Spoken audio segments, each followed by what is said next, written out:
Students, good morning to all of you. आप सभी लोगों का श्याम हिल्स स्कूल के ऑनलाइन क्लासेज में स्वागत है। आज हम क्लास 6 के एसएसटी में जियोग्राफी सेक्शन का अध्ययन करेंगे, जो आपका चैप्टर नंबर 1 है। न्यू सिलेबस से आप लोगों की पढ़ाई स्टार्ट की जा रही है, new session 2020 to 2021। First chapter आपका है आपकी बुक में द प्लैनेट अर्थ। इसके बारे में आप सभी लोगों को जानकारी दी जाएगी। जैसा कि आप सभी लोग जानते हैं, हमारी प्लैनेट अर्थ हमारे इस सोलर सिस्टम में नंबर डिस्टेंस के मामले में नंबर 3 पे है, और एकमात्र ओनली वन प्लैनेट है जिस पर की लाइफ पॉसिबल है। बिकॉज क्यों ऐसा है? क्योंकि हमारी पृथ्वी एकमात्र ऐसा प्लैनेट है जिस पर एयर है, वाटर है, लैंड है, ये सभी चीजें अवेलेबल हैं, जो कि किसी भी जीवधारी के लिए उसकी लाइफ को सस्टेन करने के लिए अति आवश्यक है। बिना इसके लाइफ पॉसिबल नहीं हो सकता है। तो इसके बारे में हम समझते हैं। सबसे पहले हम अपने यूनिवर्स को समझते हैं।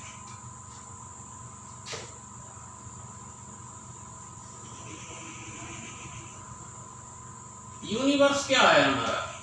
What is universe? अगर क्वेश्चन किया जाए व्हाट इज यूनिवर्स, यूनिवर्स क्या चीज है? Universe all the thing which we can see और exist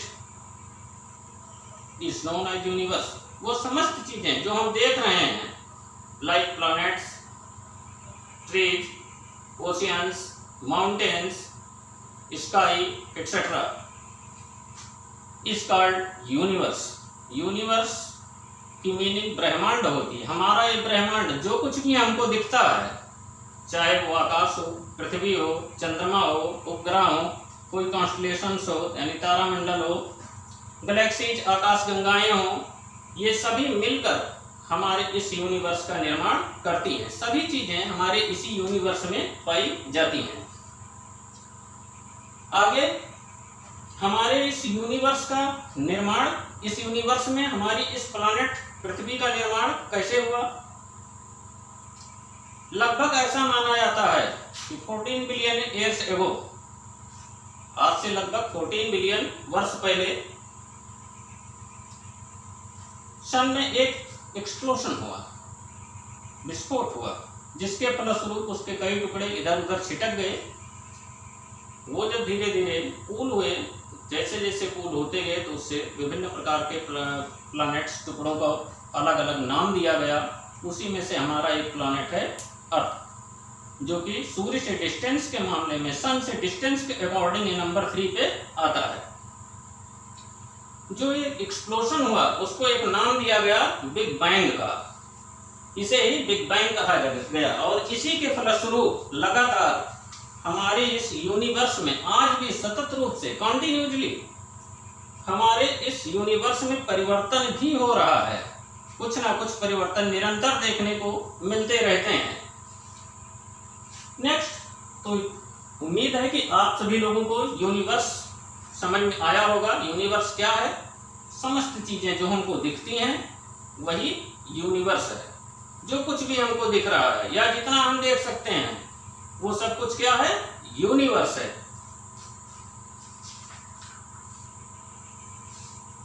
the whole of space containing all the stars, the whole of space containing all the star, planets, mountains, oceans etcetera is called universe.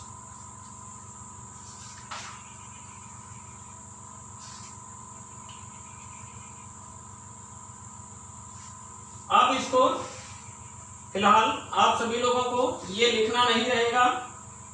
जब question answers लिखाए जाएंगे तो आपको लिखना रहेगा, लेकिन universe की जो एग्जैक्ट डेफिनेशन होगी वो यही होगी, all the space containing stars, planets, oceans, mountains etcetera is known as universe. उसके बाद नेक्स्ट टॉपिक आपकी आएगी सेलेस्टियल बॉडीज।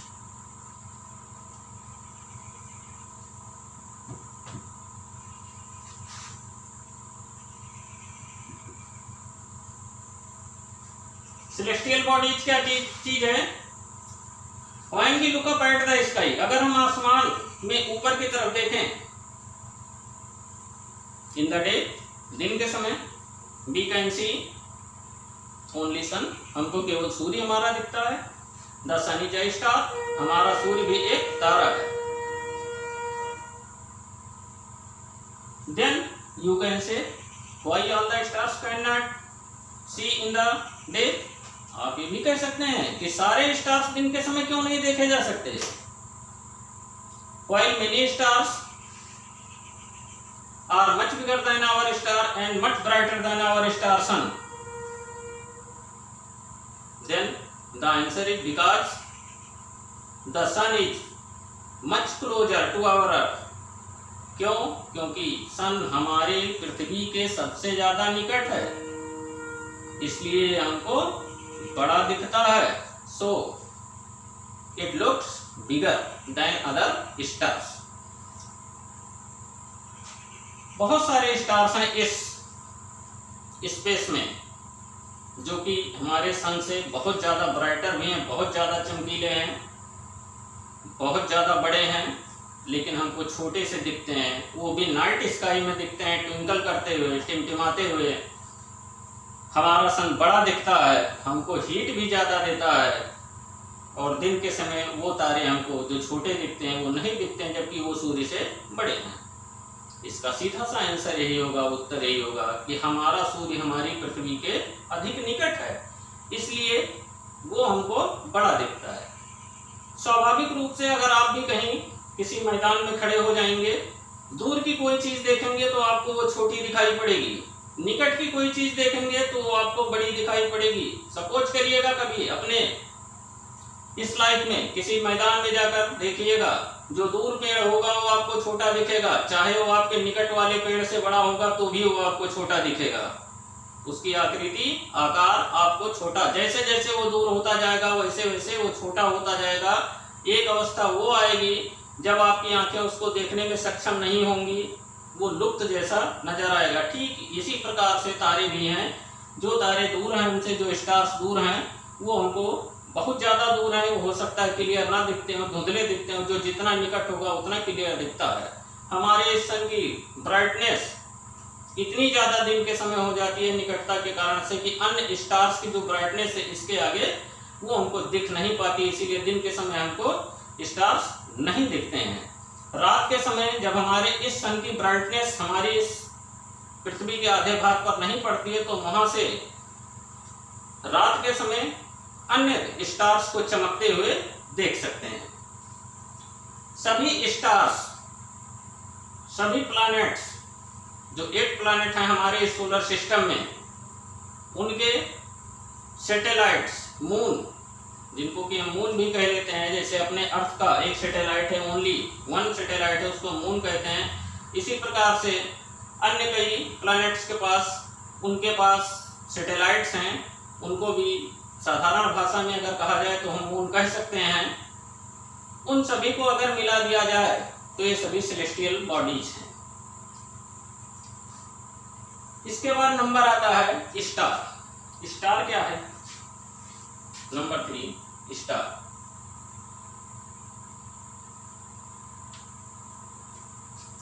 स्टार क्या चीज हम कह सकते हैं?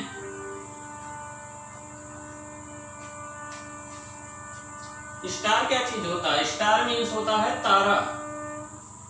स्टार मीन्स तारा। अभी हमने जैसा कि आप सभी लोगों को बताया, the heavenly body that have its own heat and light is known as a star. अंतरिक्ष के वह पिंड जिनके पास अपना खुद का प्रकाश होता है, खुद की उष्मा होती है, उनको हम स्टार कहते हैं। Then you can say moon is also bright, moon भी चमकीला है। Then why can not be say moon is a star? तो हम क्यों नहीं कह सकते हैं कि चंद्रमा भी एक स्टार है? बिकॉज मून है नॉट इट्स ओन लाइट, क्योंकि मून के पास इसका अपना खुद का प्रकाश नहीं है। Only it reflects the rays of the sun which it get from the sun. ये केवल रिफ्लेक्ट करता है, जो सूर्य की किरणें इस पर पड़ती हैं, इसके सरफेस पर, ये रिफ्लेक्ट करता है। रिफ्लेक्ट करने के कारण से ये आपको दिखता है।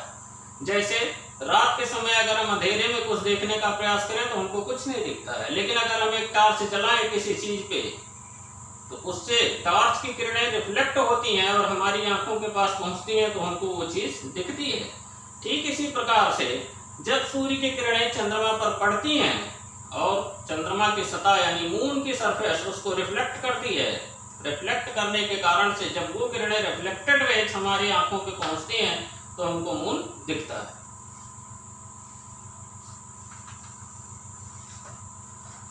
स्टार बने किस चीज से होते हैं? Star are the ball of hot gases, hot and burning gases. जितने भी तारे हैं वो गर्म गैसों के या जलती हुई गैसों के गोले हैं। मेनली गैसें क्या पाई जाती हैं उसमें? मेनली हाइड्रोजन, हीलियम गैसें पाई जाती हैं, जिसमें न्यूक्लियर फिजन कंटिन्यूसली लगातार होता रहता है। नाभिकीय विखंडन के कारण उसमें से अपार मात्रा में, एक्सटेंसिव अमाउंट में हीट प्रोड्यूस होती है, लाइट प्रोड्यूस होती है। कोई चीज जब एक्सप्लोड होता है, फटता है, जैसा कि आपने पटाखों के मामले में देखा होगा, जब पटाखे ब्रस्ट होते हैं तो उसमें से हीट एंड लाइट दोनों प्रोड्यूस होती है। ठीक इसी प्रकार से हमारे सन में भी, सन भी एक स्टार या अन्य स्टार में एक्सप्लोजन लगातार होता रहता है एटम्स का, और उसके कारण से वहां से हीट और लाइट निकलती रहती है। इसके बाद नंबर आता है कॉन्स्टलेशंस का।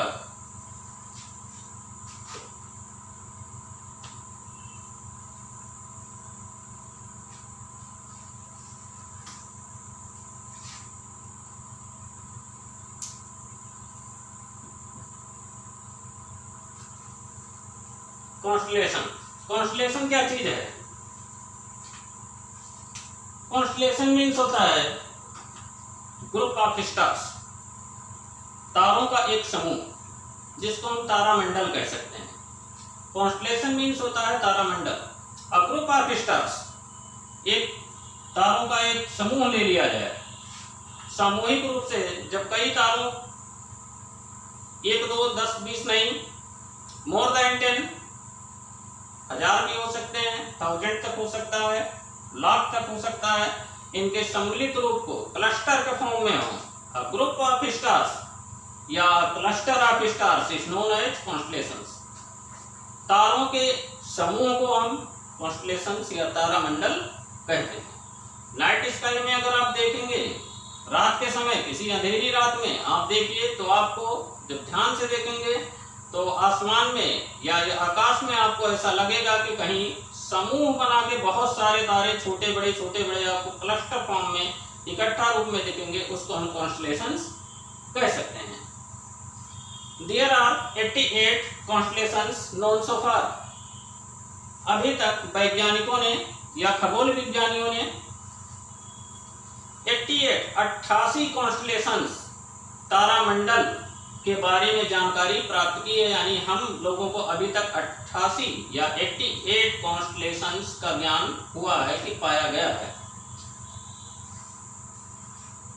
इनमें से आप कुछ को नेक्ड आई से देख सकते हैं। जैसे आप लोग कभी कभी देखते होंगे पैटर्न वाइज आपको दिखता है, आसमान में देखेंगे कि कहीं कोई आकृति बनती हुई दिखती है, उनके विभिन्न नाम दिए गए हैं, जैसे Ursa Major, Orion, Scorpions, Canis Major, Taurus etcetera, ये सभी नाम दिए गए हैं।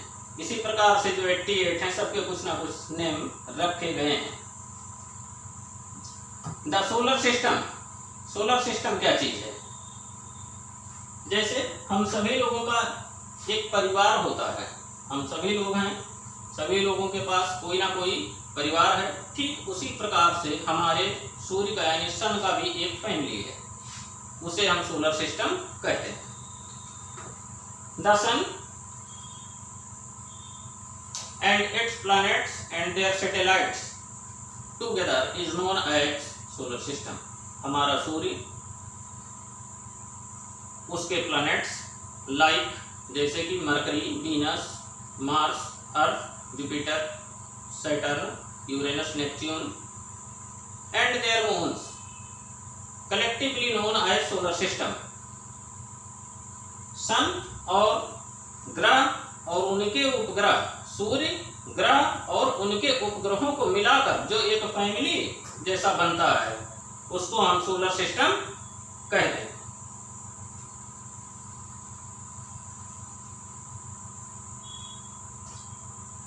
इन द सोलर सिस्टम, हमारे इस सौर परिवार में, all the planets and satellites have some gravity, सभी प्लैनेट्स में कुछ ना कुछ ग्रेविटी है। Due to this they are at their positions, इसी के कारण ये अपने पोजिशंस पर रहते हैं। They do not change their moving direction etcetera, ये अपने चलने की दिशा आदि नहीं बदल पाते हैं।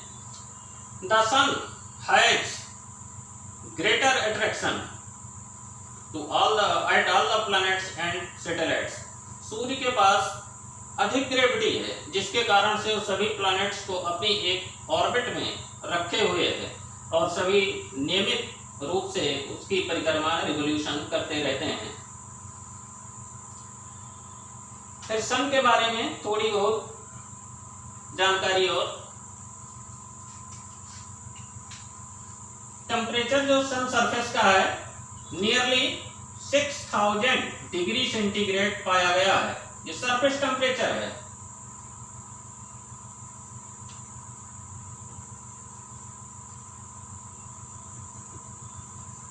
सरफेस टेम्परेचर ऑफ द सन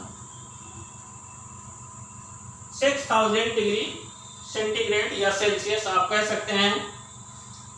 अंदाजा इसी से लग सकता है कि सूर्य के निकट यानी लाखों किलोमीटर दूर तक भी कोई नहीं पहुंच सकता है, क्योंकि इतनी ज़्यादा टेम्परेचर में किसी भी चीज़ का रहना संभव नहीं है, डिस्ट्रॉय हो जाएगा।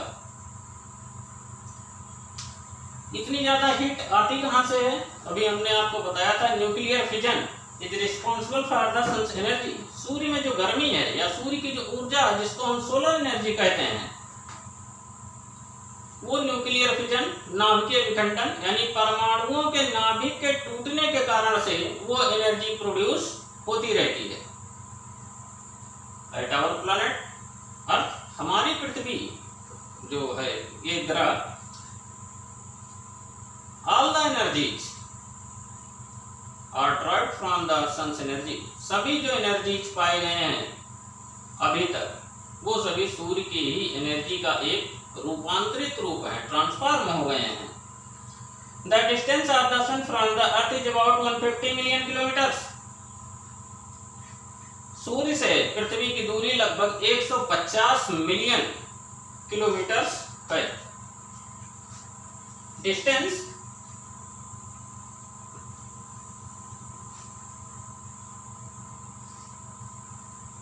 Of the earth from the सन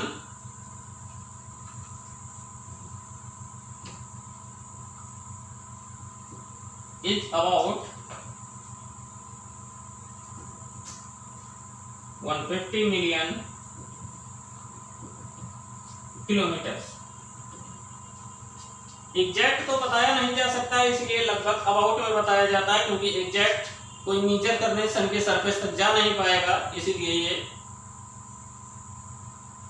सन की जो रेज है वहां से पृथ्वी तक पहुंचने में जो समय लगा है उसके अकॉर्डिंग इसको गणना करके निकाला गया है। The light from the sun which travels at a speed of about 3 lakh kilometre पर सेकंड, सूर्य की जो किरणें हैं या सूर्य का जो प्रकाश है वो लगभग 3 लाख किलोमीटर प्रति सेकंड, प्रकाश की जो चाल है सूर्य के प्रकाश की, सनलाइट की, वो लगभग 3 लाख किलोमीटर प्रति सेकंड है।